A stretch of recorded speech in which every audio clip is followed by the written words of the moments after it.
Snow pressed against the windows like a restless hand, the storm outside muffling the quiet tension inside the Sullivan house.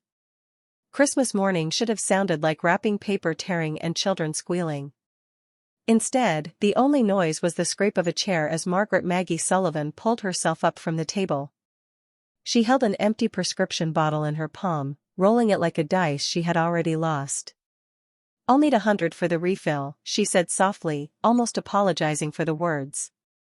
Her son Kevin barely looked up from the plate of glazed ham. His wife, Ashley, set down her fork with a clink sharp enough to cut the silence. "Maggie," Ashley said, her voice sugar-coated but cold, "you've had the lights, the heat, the roof.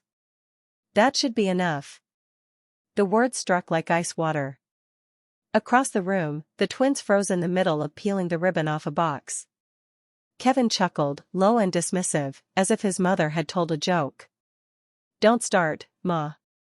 It's Christmas." Maggie tightened her hand around the little orange bottle until the plastic cracked. For a long moment, she didn't speak.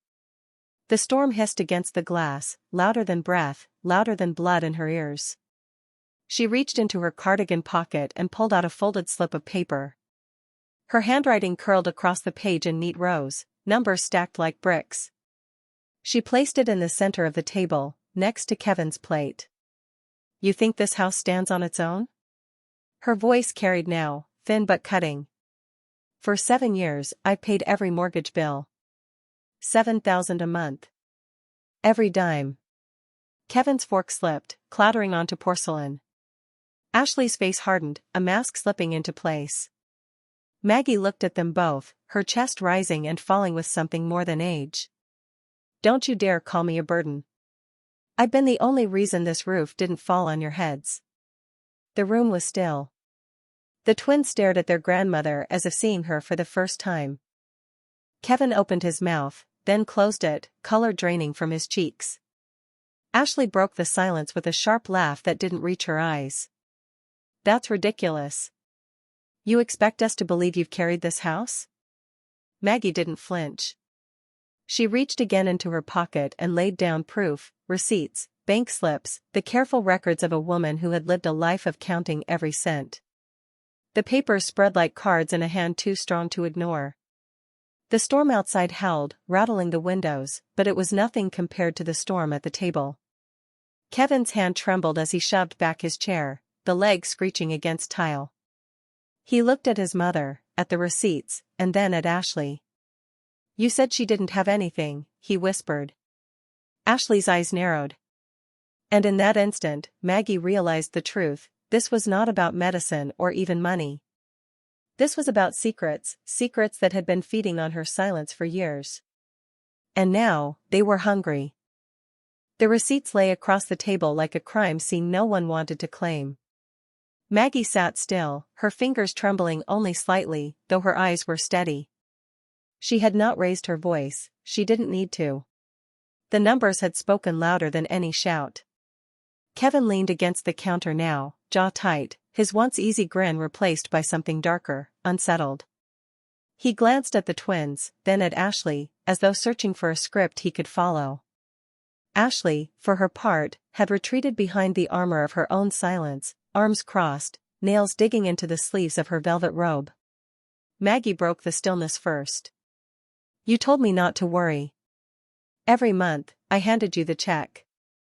And every month, I trusted you." Kevin rubbed his forehead, avoiding her gaze. "Why air this out in front of the kids?" His voice was sharper than intended, a defensive bark. "It's Christmas. We don't need this right now." "They need to hear it," Maggie replied.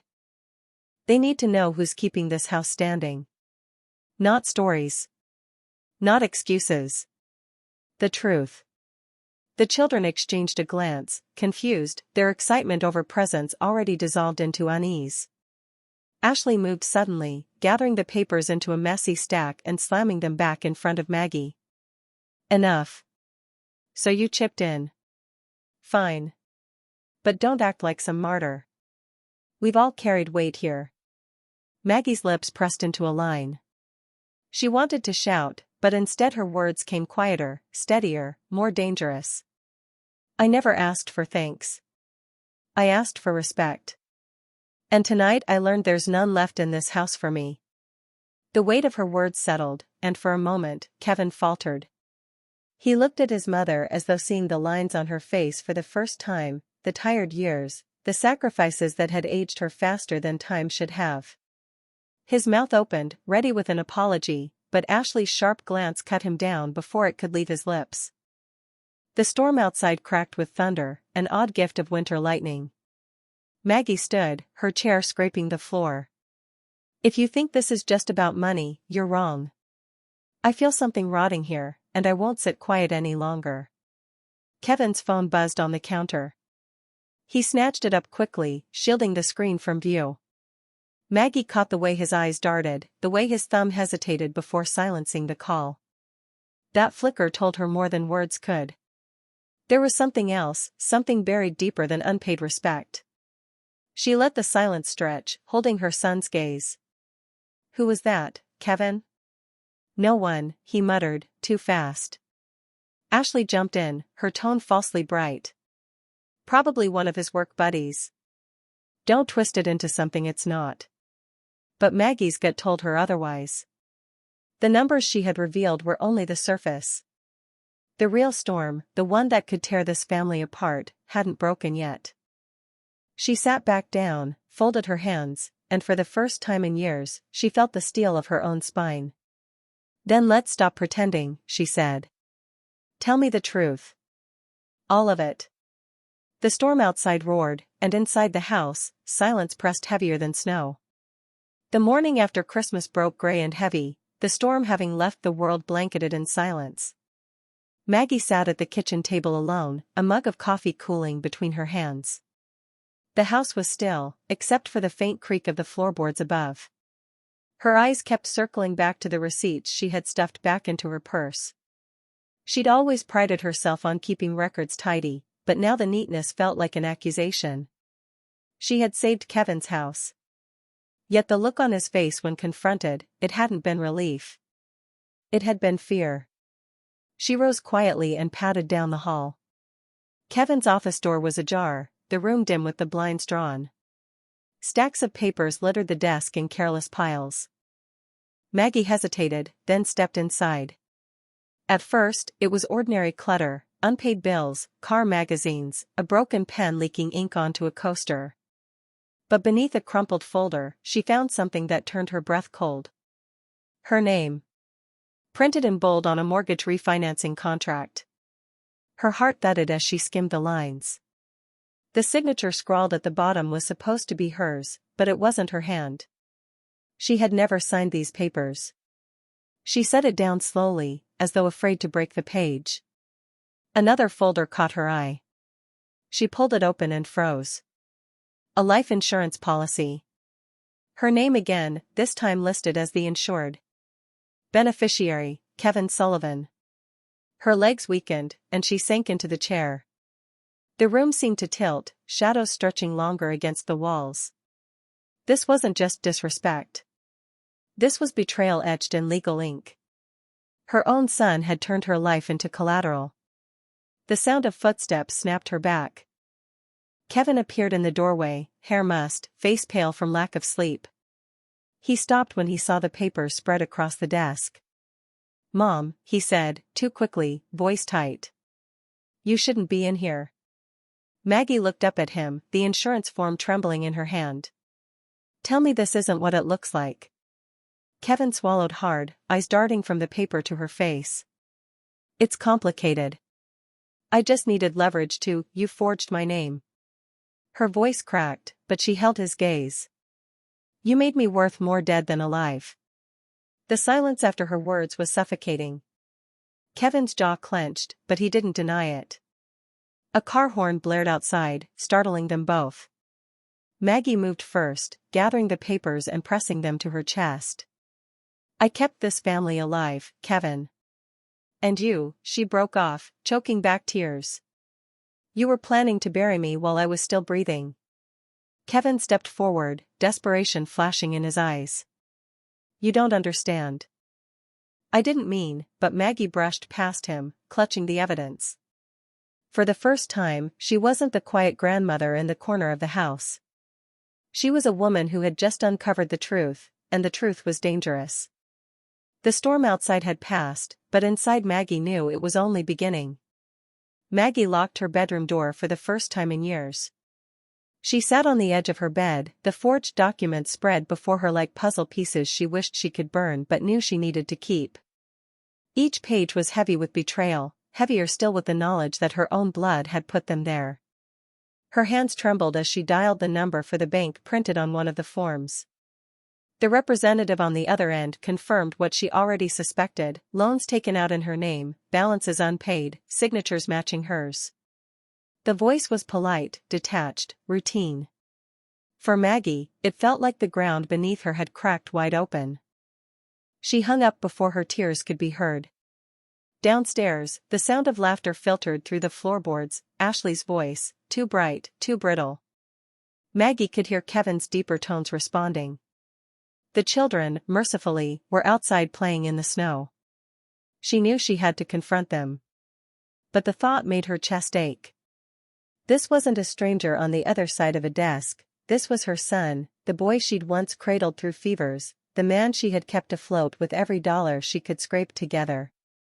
Her hand found the family photo on the nightstand, Kevin as a child, beaming, his arms slung around her neck. She whispered to the frozen image, "Where did you go, my boy?" Gathering the papers into a folder, she descended the stairs. The living room was warm with the glow of Christmas lights, but it felt staged, like a set dressing for a life that wasn't real. Ashley was perched on the couch, scrolling on her phone. Kevin sat slouched in the recliner, eyes shadowed, restless. Maggie placed the folder on the coffee table with deliberate calm. "We need to talk." Ashley's eyes flicked down. Kevin didn't move. "I found them," Maggie continued, her voice low but unshaking. "The forged loans. The insurance. My name twisted into something I never gave you." Kevin's jaw tightened. "Mom, you don't, I understand perfectly," Maggie cut in. "You turned me into a check to be cashed. You planned my end before it ever came." Ashley leaned forward, her tone smooth as glass. "Maggie, you're upset. Documents can be confusing. Maybe you misread, don't lie to me." Maggie's words struck hard, sharper than she intended. "I've spent my life reading fine print to keep food on the table. I know exactly what I saw." Kevin finally looked at her, eyes hollow, a cornered animal. "You don't get it. I was drowning. The house, the bills, everything, and so you decided I was worth more dead?" Maggie's voice cracked but held steady. The room fell silent. The only sound was the faint hum of the heater pushing warmth into a space gone cold. Ashley shifted uncomfortably, but Kevin's gaze didn't waver. For the first time, Maggie saw not the boy she raised but a man unraveling under the weight of his own choices. She realized then that love alone wouldn't save him, or her. The next step had to be hers, and it would tear the family apart. The folder remained on the table between them, a silent verdict waiting to be spoken aloud. And in the stillness, Maggie knew, the storm was about to break. The folder sat on the coffee table like a ticking bomb. No one moved. The children's laughter outside, faint through the frosted window, sounded like it belonged to another world. Maggie leaned forward, her voice trembling but resolute. "I gave up my life so you could have one. And you," her eyes locked on Kevin, "you've been plotting how to erase me." Kevin slammed his fist into the arm of the recliner. "I didn't want this," he shouted, his voice cracking. "You think I planned it like some monster? I was desperate. The debts, the collectors, they were circling us. I didn't see another way." "Another way?" Maggie whispered. "There's always another way. You just chose the one that buried me." Ashley stood suddenly, her veneer of composure cracking. "Enough of this," she snapped, her eyes flashing at Kevin. "She wasn't supposed to find out. You said you had it under control." Maggie froze. The words cut deeper than anything Kevin had said. "You knew," she said softly, her gaze shifting to Ashley. You were part of this. Ashley's silence was answer enough. Kevin dragged a hand down his face, shame and panic twisting his features. Mom, I swear I wasn't going to let anything happen to you. It was just paperwork. Just leverage until we got back on our feet. Leverage? Maggie's voice broke into a shout, louder than she had ever spoken in that house. My life is not collateral.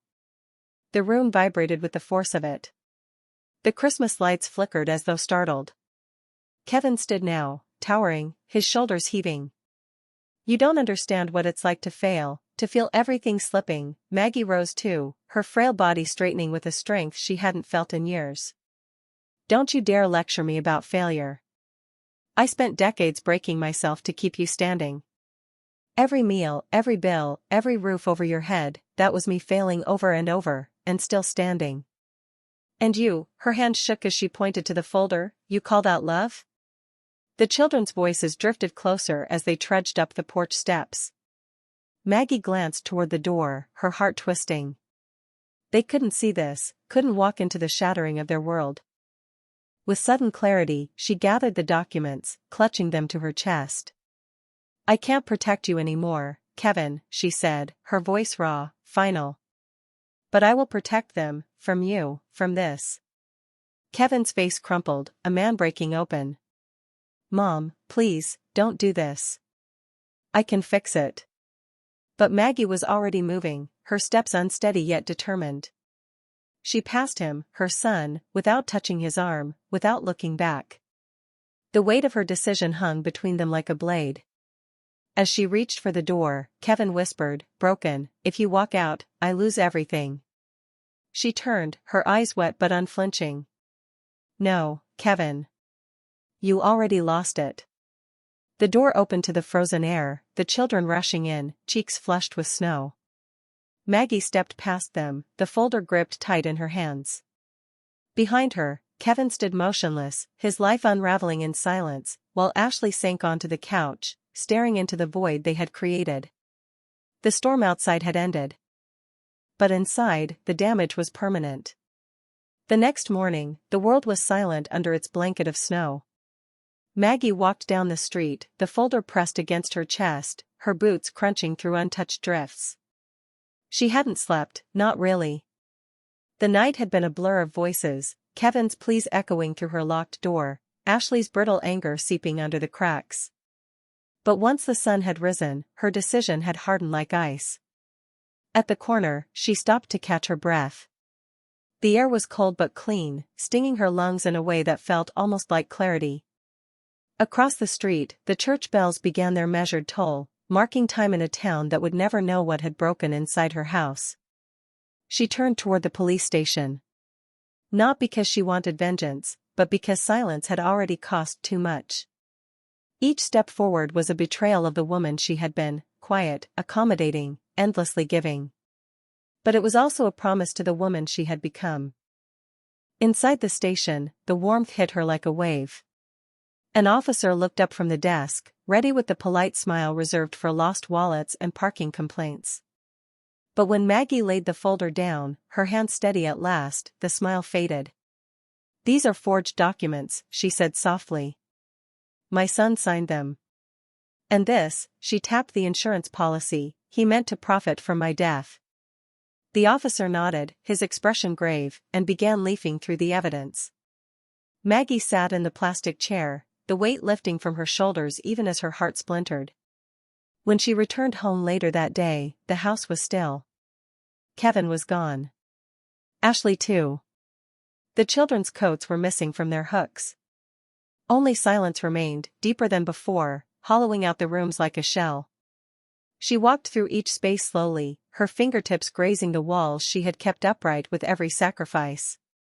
It was strange, realizing she had saved this house but lost the family inside it. In the kitchen, the Christmas lights still twinkled faintly, one strand flickering on the edge of failure. Maggie unplugged them, winding the cord carefully, as if closing the season itself. That night, she sat by the window with a blanket around her shoulders. The snow outside glowed under the street lamp, soft and untouched, as though the storm had never happened. She thought of the twins, their laughter, the innocence still unbroken. She thought of Kevin, the boy who had once clung to her hand, and the man who had let desperation devour him. Her tears came quiet, not bitter but mournful, the kind that carved new space inside her chest. When she finally spoke, it was to the empty room, her voice a whisper. "I gave you everything. And now I give you up." The house creaked in reply, as if acknowledging her grief. Maggie closed her eyes and let the silence settle. For the first time in years, it didn't feel like absence. It felt like release. She had carried the house, the family, the weight of unspoken debts. Now she carried only herself. And that, at last, was enough.